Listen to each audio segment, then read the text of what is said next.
घर चलाने के साथ-साथ बहुत सारी ज़िम्मेदारियों को निभाना एक औरत की ही ज़िम्मेदारी होती है। साथ ही घर का बजट सही तरीके से रहे, घर का बजट ना बिगड़े, थोड़ी बहुत तिनका-तिनका जोड़कर एक-एक पाई जोड़कर सेविंग भी करना हम औरतों को आसानी से आता है। देखिए, सब चीज़ों को मैनेज करना, अपनी इच्छाओं को पूरा करना, बच्चों की इच्छाओं को पूरा करना, एक मिडिल क्लास फैमिली के लिए इतना आसान नहीं होता है। तो हमें हर चीज़ को थोड़ा-थोड़ा मेंटेन करना होता है, हर खर्च को थोड़ा-थोड़ा कंट्रोल करना पड़ता है, कभी-कभी बहुत सारी इच्छाओं को भी मारना पड़ता है। एक-एक रुपए की तब सेविंग होती है। Hello friends, Radhe Radhe. कैसे हो आप सभी? उम्मीद करती हूँ आप सभी बहुत अच्छे होंगे। आज आई थी, मेरा ग्रोसरी का सामान आया था, वही मैं आप सभी के साथ शेयर कर रही हूँ और यहाँ पर मतलब वो मैं यहाँ पे दिखा रही थी कि कैमरे में सब कुछ आ रहा है या नहीं आ रहा है। तो यहाँ पर बस थोड़ी-सी ऐसी हँसी-मज़ाक हस्बैंड जी के साथ चल रही थी। मैं उनसे कह रही थी कि तुम मेरा कैमरा सही से सेट नहीं कर रहे हो, आधी चीज़ें नहीं दिख रही होंगी। तो वो मुझसे कह रहे थे, मैंने कहा नहीं तुम झूठ बोलते हो। बस यही हँसी-मज़ाक चल रहा था। यहाँ पे कुछ आया था मेरा ग्रोसरी का सामान। देखिए, मैं वीडियो आप सभी के लिए लेकर आती हूँ, अधिकतर बचत से ही रिलेटेड मेरे वीडियो रहते हैं जो कि आप सभी को बहुत पसंद आते हैं। लेकिन कुछ वीडियो पर नेगेटिव कमेंट भी आते हैं, लेकिन मुझे उनकी नेगेटिव कमेंटों का ना बिल्कुल भी फ़र्क नहीं पड़ता, रत्ती भर भी फ़र्क नहीं पड़ता है। क्योंकि एक हाउसवाइफ़ ही तिनका करके ना घर को जोड़ती है। ये अपना जो एक सुखी भरी ज़िंदगी है, वो एक हाउसवाइफ़ ही दे पाती है ना?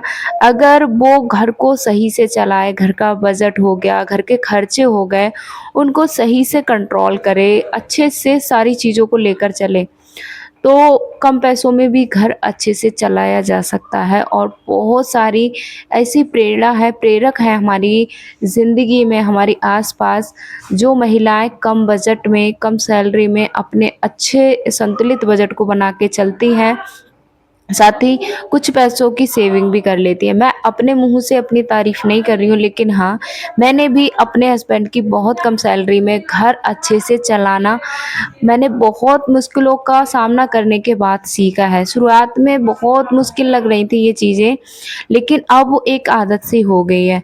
तो शुरुआत में जब ऐसा होता है कि हम शादी होती है तो मायके में सब कुछ मम्मी सँभालती हैं और हमें ये लगता है बहुत आसान है, लेकिन जब ज़िम्मेदारियाँ हमारे ऊपर आती हैं और खर्चे जब बढ़ जाते हैं, जब हमारे बच्चे पढ़ने लायक हो जाते हैं, उनके खर्चे बढ़ते हैं, तब और ज़्यादा परेशानी आ जाती है। साथ ही पहले हम 8,000 में 2 लोगों का खर्चा चल रहा है, अब 8,000 में 4 लोगों का खर्चा कैसे चलाएँ? तो बहुत सारी चीज़ों को हमें करना वो मतलब वो कंट्रोल करना होता है। अधिकतर हम मिडिल क्लास फैमिली में माँ-बाप अपनी इच्छाएँ मारना शुरू कर देते हैं और देखिए, अब ये तो अब हम इसके अलावा कहते हैं कोई रास्ता नहीं होता है। अब एकदम से ऐसा है नहीं, हस्बैंड की 8,000 सैलरी है, बच्चे आने के बाद सैलरी 16,000 हो जाएगी, ज़्यादा में ज़्यादा 2,000 या 3,000 बढ़ जाएगी। जैसे कि मेरे हस्बैंड की सैलरी स्टार्टिंग में 6,000 थी, तो तब भी मेरे 2 ही बच्चे थे, लेकिन बच्चे छोटे थे, पढ़ते नहीं थे। अभी मेरी जो हस्बैंड की सैलरी है वो हो गई है 10,000। अभी 10,000 है, तो 10,000 में घर का खर्चा किस तरीके से चलाया जाए, सारी चीज़ों को किस तरीके से मेंटेन किया जाए, हर खर्चे को अच्छे से कैसे रखा जाए। यहाँ पे मेरा सारा टोटली सामान आ गया। इस बार ना हर बार की तरह जैसे मेरा चावल और आटा नहीं आता है।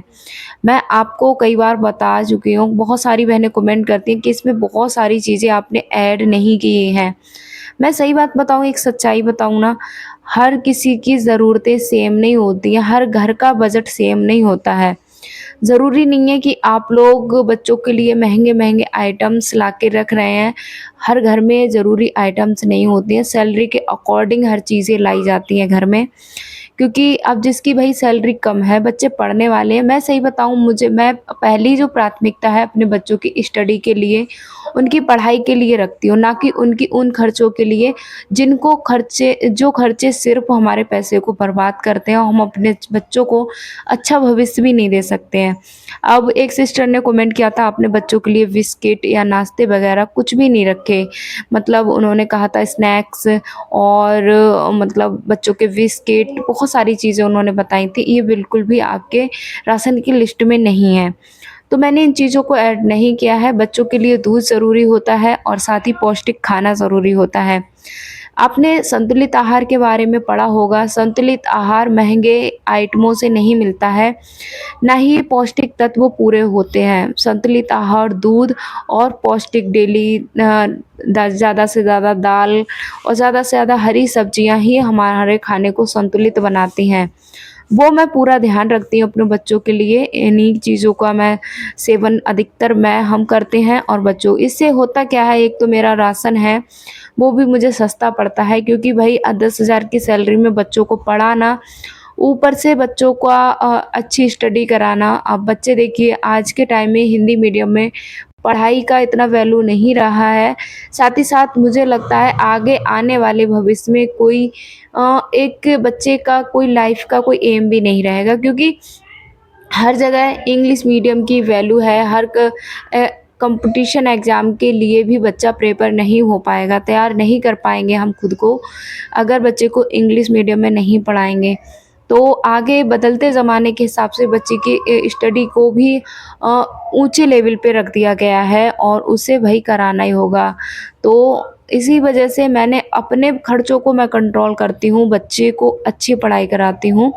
मेरी बच्ची छोटी है, जो बड़ी बेटी है वो इंग्लिश मीडियम में फर्स्ट क्लास में है, तो उसकी जो स्कूल की फ़ीस है वो 700 रुपए है, जो कि पर मंथ जाती है।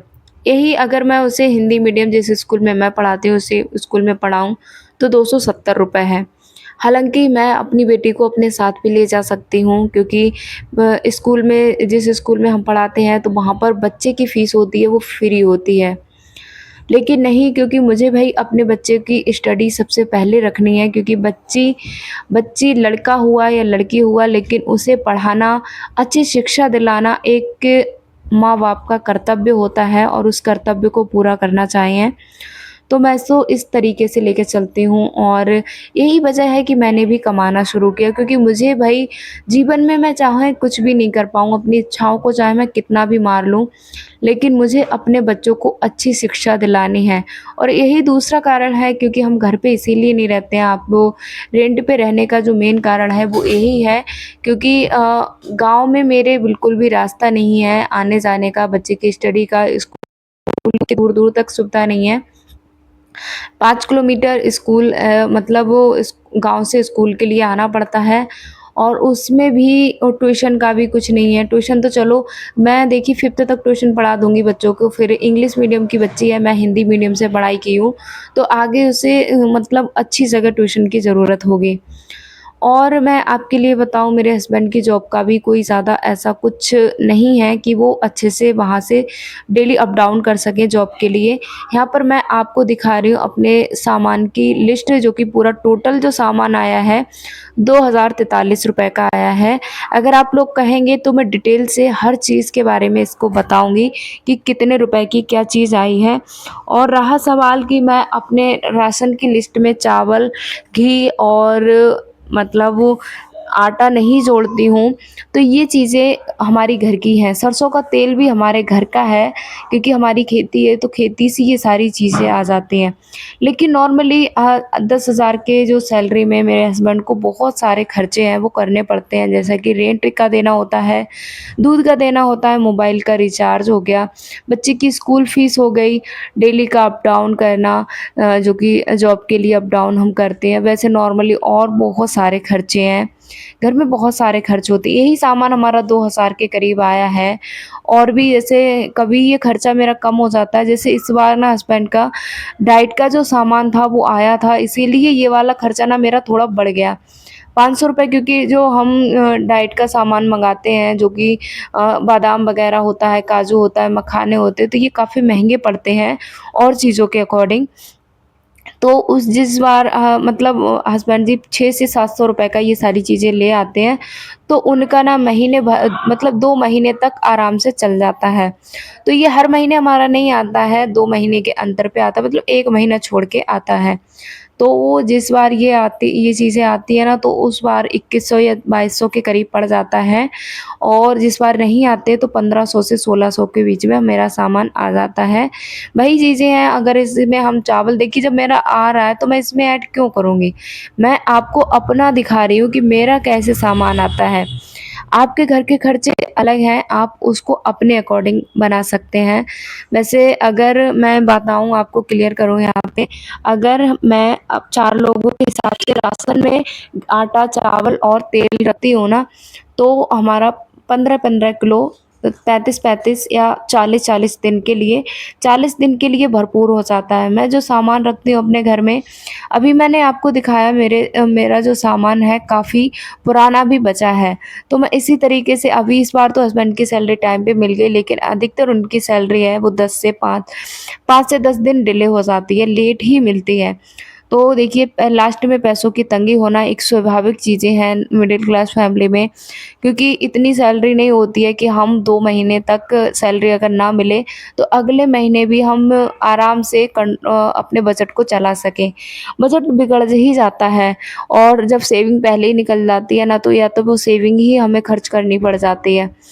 तो अगर सैलरी टाइम से मिलती है ना, तो बिल्कुल भी प्रॉब्लम नहीं होती है, जिस महीने सैलरी टाइम से नहीं मिलती है तो उस दिक्कत हो जाती है। 2000 का मेरा उधर सामान आया था, और 1000 के ये 25 किलो चावल मेरे आए हैं, जो कि वो मैं 2-3 महीने से ले रही हूँ। इस बार राशन की लिस्ट में मेरा ये सब कुछ है, तो 3000 में मेरा राशन का पूरा सामान आ गया है। 3 चावल इसीलिए लेने पड़े हैं क्योंकि गाँव का रास्ता है वो पूरी तरीके से बंद हो चुका है। तो वहाँ पर जाने के लिए मतलब अभी बारिश का मौसम है, तो ये भी डर रहता है कि लेने जाएँ कहीं रास्ते में बारिश होने लगे तो सारे के सारे चावल भीग जाएँगे। इसीलिए हस्बैंड जी ने कहा जब तक बारिश का मौसम रहता है ना, तब तक हम यहीं से खरीद लेते हैं। तो ये 25 किलो चावल हैं जो कि 26-26 नाम से चावल आता है, वो चावल है। तो ये मतलब हमें 25 किलो चावल 1000 रुपए में पड़े हैं। तो इस तरीके से भाई मैं तो एक-एक रुपए जोड़कर तिनका-तिनका करके अपने घर को समेट रही हूँ, अपने घर को चला रही हूँ। इस बार का मैं अपना खर्चा बताऊँ अपने हस्बैंड जी का, तो बिल्कुल भी 1 रुपया नहीं बचा है। ये उनकी जो सैलरी मिली थी 10,000 सैलरी में, अब वो मैं आपको पूरा हिसाब अगर बताऊँ तो आप लोग कहेंगे कि ऐसे हमारा भी नहीं बचता है। देखिए कभी-कभी ऐसा हो जाता है कि नहीं बचता है। तो सबसे पहले मैंने 1000 ही सेविंग उनकी निकाली थी, क्योंकि ज़्यादा इस बार नहीं निकाल पाए थे, बहुत खर्चे थे। अब हमने 2000, क्योंकि पिछली बार हमने रूम का किराया नहीं दिया था, तो इस बार 2000 रुपए हमने रूम के किराए के दिए थे 2 महीने के। दूसरा 2000 रुपए मेरी बच्ची की स्कूल की फ़ीस, मतलब 3 महीने की हमने जमा की थी, तो 2100 रुपए उसकी स्कूल की फ़ीस जमा हुई थी। 3 महीने की 2100 रुपए स्कूल की फ़ीस जमा हुई थी। सिलेंडर जो कि 960 रुपए का हो गया है, वो हमने भरवाया था, क्योंकि हमने पिछली बार 5वें महीने में भरवाया था मई में, तो इसलिए अभी हमने सिलेंडर भरवाया है। और यहाँ पर 2000 का यही सामान आ गया है, 2000 का ये सामान आया। 2-2 4 और 2000 का राशन का 6 और 2000 का आया है, मतलब वो बच्चे की स्कूल की फ़ीस 2100। अब वो 960 का सिलेंडर, तो ये सारी चीज़ें ना हस्बैंड की सैलरी ये समझ लीजिए इस महीने बिल्कुल भी नहीं बची। ऐसा ही होता है जिस बार ऊपरी खर्चे निकल आते हैं, जैसे कभी-कभी रूम का किराया है वो 2 महीने का हो जाता है, तो पैसा है वो बिल्कुल भी नहीं बचता है। ऐसे ही बच्चे की जिस महीने स्कूल फ़ीस भरनी होती है तब भी कुछ नहीं बचता है। अब वो बात आती है मेरी सैलरी की, तो मैं अपनी सैलरी से कोशिश करती हूँ बचाने की, लेकिन इस बार ना कुछ कपड़े भी खरीदने हैं, क्योंकि हस्बैंड जी ऑफिस आते हैं तो उनके कपड़े भी ज़्यादा में ज़्यादा 6 महीने तक ही चलते हैं, उसके बाद उन्हें नए कपड़ों की ज़रूरत होती है। तो उन कपड़ों का अगर मैं उनके नॉर्मली कपड़े लूँगी तो 1500 से उनके कपड़े 2 जोड़ी, बिल्कुल हम नॉर्मल, ऐसा नहीं है देखिए अब 10,000 की सैलरी में हम 10 1000 के तो कपड़े पहन के नहीं जा सकते हैं ना। तो 1500 के करीब उनके कपड़े दिलाने पड़ेंगे और वो दिलाए जाएँगे। तो इस तरीके से मैं अपने भई बजट को मेंटेन करती हूँ और कम सैलरी में घर चलाना एक सच में बहुत बड़ी बात होती है और ये इस किसी को सिखाने की ज़रूरत नहीं होती है कि कम सैलरी में घर कैसे चलाया जाए। जिसके सिर पे आ जाता है ना घर का खर्च चलाना, घर को व्यवस्थित करना और उनके साथ-साथ अपने पैसों को बचाना, तो हम महिलाओं को अपने आप आ जाता है। हम छोटे-छोटे खर्चों में से कोशिश करने लगती हैं कि एक-एक रुपए बचा लें क्योंकि कभी-कभी हालात इस कदर बिगड़ने लगते हैं कि हमें ज़रूरत होती है एक-एक रुपए की और तब हमें याद आता है कि काश हम पैसे बचाएँ। और मैं तो यही कहूँगी हर किसी से, चाहे हम थोड़ी-सी अपनी इच्छाओं को मार लें। इच्छाएँ ऐसी वाली जैसे हम ज़रूरी नहीं है कि हर बार हम अच्छा बाहर का खाना खाएँ। ज़रूरी नहीं है कि हम हर बार हज़ार रुपए का कपड़ा पहनें। ज़रूरी नहीं है कि हर बार हम बच्चे को हज़ार रुपए के खिलौने दिलाएँ। अगर इन खर्चों को हम थोड़ा-सा अपनी इच्छाएँ जब हम मारना शुरू करते हैं ना थोड़ा-थोड़ा, देखिए काफ़ी बहनें ये भी कमेंट करती हैं इसे जीना नहीं कहते, इच्छा मारना कहते हैं। लेकिन हम मिडिल क्लास फैमिली में शायद ज़िंदगी की यही सच्चाई होती है। हमें हर चीज़ जैसे हम अपनी सैलरी के हिसाब से हमें अपने दिमाग को बनाना पड़ता है। महँगी चीज़ें, महँगा खाना, महँगी साड़ी, हमें ये लगता है कि हम इसमें कंफर्टेबल नहीं हैं। जैसे कोई साड़ी 2000 की है तो हम ये कह के मना कर देते हैं कि इतनी भारी साड़ी मैं नहीं पहन सकती हूँ, मुझ पे नहीं सँभलेगी।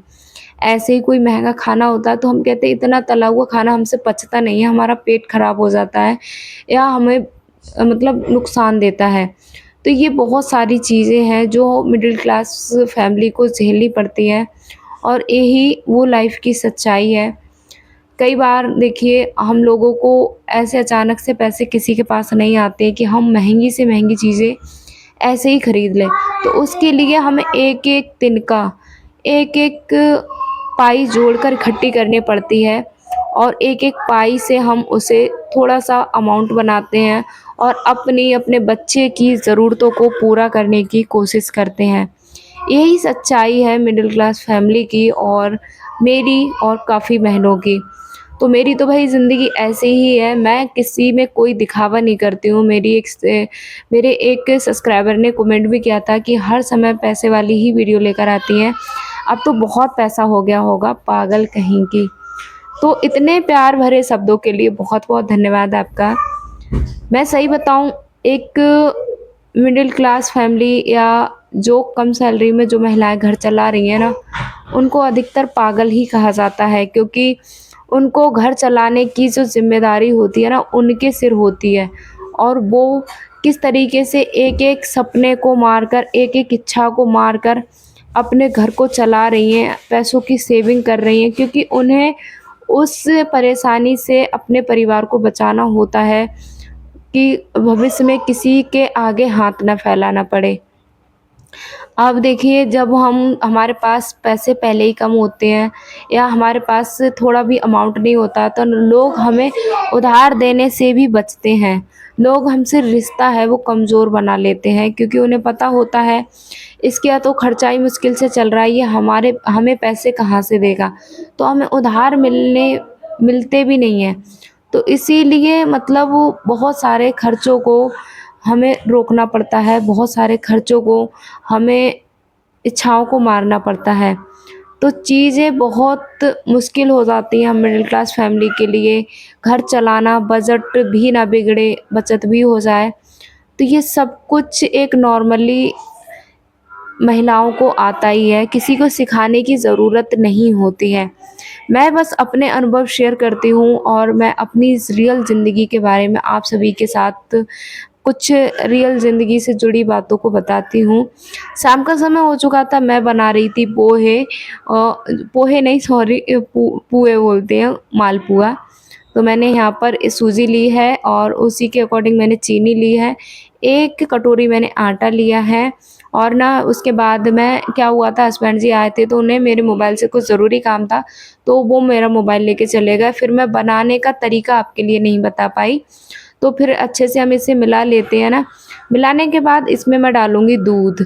इसमें थोड़ा-सा मैंने रिफ़ाइंड डाला है जो कि गरम हुआ है। तो मैंने करीब आपको बताऊँ आधे कटोरी के करीब मैंने डाला है, जिससे हमारे मालपुए होते हैं वो बहुत खुशक अच्छे बनते हैं। तो फिर मैंने इसमें अच्छे से इसको भी मिला देंगे और बस इसको हम भिगोने के लिए रख देते हैं। इसमें सारी चीज़ें डालेंगे, अब थोड़ा-सा दूध डाल के इसे ना हल्का गाढ़ा पेस्ट बना के तैयार कर लेंगे। बस ग जैसे हम पूड़ी तलते हैं ना, उस तरीके से तलने का बनाने का विधि एक ही है, बस इस तरीके से आप बनाइए। बहुत ही टेस्टी बनते हैं, तीज के यहाँ मालपुआ बनना, तीज के दिन मालपुए ज़रूर बनते हैं घरों में, तो मैंने कहा चलो बना लेते हैं। यहाँ पर मैंने अच्छे से मिलाने के बाद मैंने 1 कटोरी के करीब, जो बड़ी कटोरी से मैंने सूजी ली थी, उसी के करीब मैंने यहाँ पे दूध डाला है। दूध डालने के बाद हमारे जो मालपुओं का कलर बहुत अच्छा आता है, साथ ही बहुत टेस्टी बनते हैं। तो इस तरीके से हम मिला के रख देंगे और पानी, जितनी पानी की ज़रूरत होगी कम-कम पानी डाल के मिलाना है, नहीं तो एक साथ आप तलैया बना दो, तलैया का नदी बना दो। धीरे-धीरे डालकर इसको मिला देंगे। थोड़ी सी मैंने यहाँ पे ड्राई फ्रूट भी रखे हैं, उनको भी मिलाने के बाद मैंने करीब 3 से 4 घंटे इसको भिगो के रखा था। उसके बाद मैंने इसे बना के रख लिए थे। तो ये हमारे बनके अभी रेडी है। मैं अभी आपको लास्ट में दिखाऊँगी बने हुए, और आप लोग कमेंट में ज़रूर बताना आपको ये वीडियो कैसा लगा। वीडियो अगर अच्छा लगा हो तो एक लाइक, एक शेयर ज़रूर करना, साथ ही शेयर कर देना उन बहनों के लिए जिनको ऐसे वीडियो देखने में काफ़ी इंटरेस्ट रहता है। और मैं सही बताऊँ ना, आप सभी के इतने प्यारे-प्यारे कमेंट रहते हैं, जो पढ़ के दिल खुश हो जाता है। अभी मैं किसी के कमेंट का रिप्लाई नहीं कर पा रही हूँ, तो उसके लिए कान पकड़ कर माफ़ी, क्योंकि अभी ना थोड़ा-सा क्या हुआ है, मेरा जो तबीयत है वो थोड़ी-सी सही नहीं है। तो यहाँ पर मैंने कुछ ड्राई फ्रूट लिए थे, मैंने लिए थे 4 काजू, 4 बादाम लिए थे, गोला लिया था, और मैं यहाँ पे खुशबू के लिए डाल रही हूँ इलायची। 2 इलायची मैंने ली थी, और इसे डालने के बाद हम हल्का-हल्का पानी डालने के बाद इसे भीगने के लिए रख देंगे। तो अभी ये थोड़ा-सा गाढ़ा है, अगर इसे आप हाथ से वैसे कर रहे हैं ना, तो आप इसको इतना ही गाढ़ा रहने दें। मैं इसको वैसे चुआने वाले पोहे बोलते हैं ना, उस तरीके से मैं इनको बनाऊँगी। आप सभी से मिलूँगी मैं अगले वीडियो में। आप सभी अपना ख़्याल रखें और आ जाइए, आप सभी की दावत है मालपुए की। Thank you so much. Bye-bye. Radhe Radhe. तो ये हमारे मालपुए बनके हो गए तैयार। आ जाइए आप सभी और खा लीजिए। इस तरीके से मैंने कभी इसी तरीके से बनाए हैं, और वो बहुत अच्छे लगते हैं।